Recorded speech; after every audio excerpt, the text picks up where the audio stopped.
Good morning, students.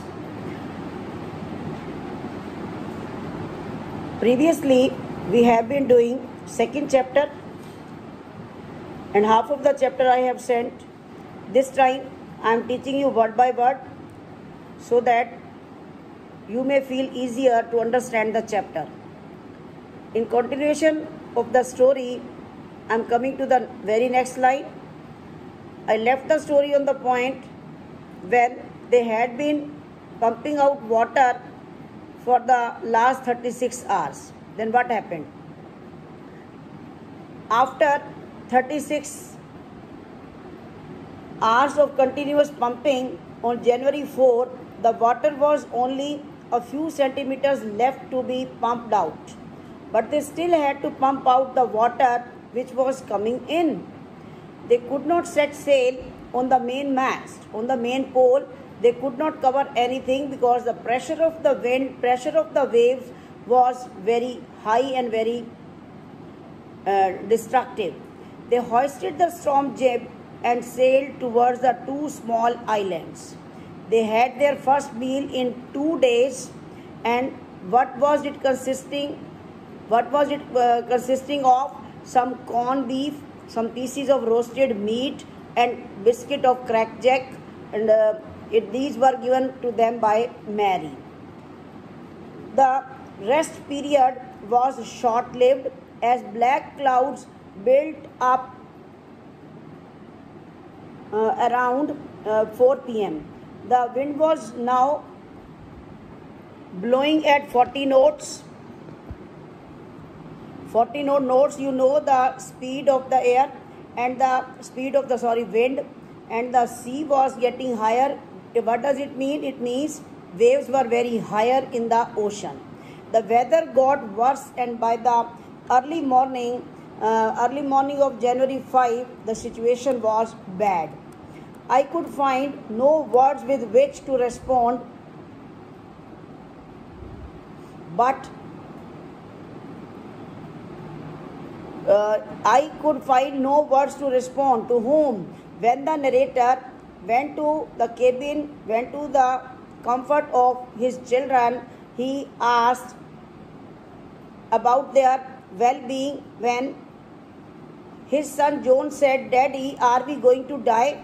and he could not find any word to respond. He became speechless.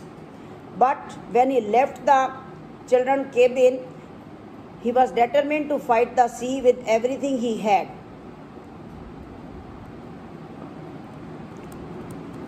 Then after that, this paragraph is very important, students. Again, I am telling you, when the narrator went to comfort his children, his son asked him whether they were going to die. He tried to assure him that they would make it. His son replied that they were not afraid to die till they all were together. This filled the narrator with determination to fight back. He made efforts to protect the weakened starboard side. He used an improvised sea anchor made of heavy nylon rope and two 22-liter plastic barrels, means containers, drum-like, of kerosene. That same evening, the narrator and his wife sat holding hands, and they believed that their end was quite near. The ship made it through the storm, and by the morning of January 6, the narrator tried to get reading on the sextant, the needle, the compass, the chart. He worked with wind speeds, drift and current, and calculated their position in the ocean. They were in 150,000 kilometer area of ocean, looking for a 65 kilometer wide island. While the narrator was still thinking, his daughter Sue joined him, and she was in pain. The left side of her head was swollen, and her blackened eyes had narrowed down to slits, just small cuts.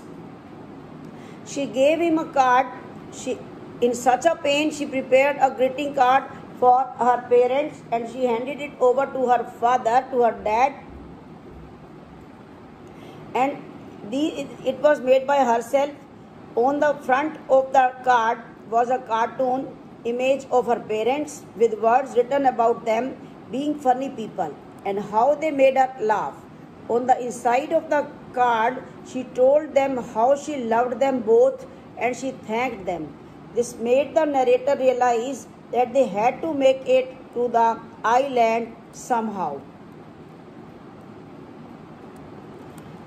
The narrator rechecked his calculations. They lost their main compass and were using the spare one, which was not corrected for magnetic variations. He estimated the influence of the westerly currents which flow through the Indian Ocean. Around 2 p.m., he went on deck and asked Larry to steer the wheel to 185 degrees.